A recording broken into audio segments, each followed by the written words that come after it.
काल लोकसभेमध्ये आणि आज राज्यसभेमध्ये वक्फ अमेंडमेंट बिल सादर करण्यात आलं सरकारच्या वतीनं, केंद्र सरकारच्या वतीनं, आणि त्याच्यामध्ये काही गोष्टीचं प्रोव्हिजन चुकीच्या पद्धतीनं या वक्फ ॲक्टच्या संदर्भामध्ये मुसलमानांच्या असलेल्या मालमत्तांवर आक्रमण करण्यासाठी, अतिक्रमण करण्यासाठी आणि अतिक्रमण रेग्युलराईज करण्यासाठी आणि तिथल्या असलेल्या आपल्या लँड माफियांना पोचण्यासाठी अनेक त्याच्यामध्ये तरतुदींमध्ये बदल करून या मुस्लिम समाजाच्या जमिनीवर वेगळ्या अनाधिकारानं या ठिकाणी हक्क प्रस्थापित करण्याचं काम या वक्फ अमेंडमेंट बिलच्या माध्यमातून करण्यात आलेलं आहे। त्याचा आम्ही जाहीर निषेध करतो की तुम्ही कोणत्याही परिस्थितीमध्ये या मुस्लिम समाजानं कोणाच्याकडे भीक न मागता आपल्या ताकदीवर निर्माण केलेल्या ज्या प्रॉपर्ट्या होत्या, मदरसे असतील, मशिदी असतील, कब्रस्तान असतील, त्या आमच्या होत्या। आम्ही कोणाकडनं 10 रुपये आम्ही घेतलेले नाहीत, उदार उसनवारसुद्धा घेतलेले नाहीत, दान स्वरूपामध्ये घेतलेलं नाही।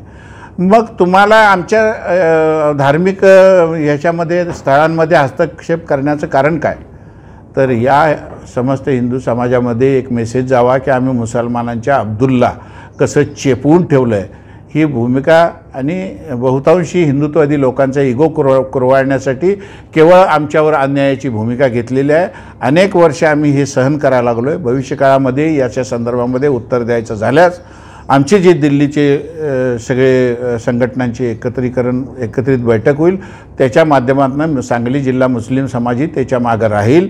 आणि गृहमंत्री किंवा पंतप्रधान यांच्याकडून ही अपेक्षा नव्हती लोकशाहीच्या मंदिरामध्ये उभा राहून या कोल्हापूरच्या एका घटनेचा उल्लेख करून जे अमित शहानी सांगितलेलं आहे ते दादांत खोटं आहे। त्यामुळे या संदर्भामध्ये आपणही पत्रकारांनी चिकित्सा करून या संदर्भामध्ये बघावं। परंतु जर गृहमंत्री आणि त्याचे जर सरकारी अधिकारी आणि मंत्री जर त्या सभागृहामध्ये खोटं बोलत असतील तर ह्याला काय म्हणावं? ह्या लोकशाहीची खून आहे आणि याच्या माध्यमातून राज्य सरकारचे असलेले अधिकार हनन करण्याचं काम या माध्यमातून केलेलं आहे। त्याचाही आम्ही निषेध करतो।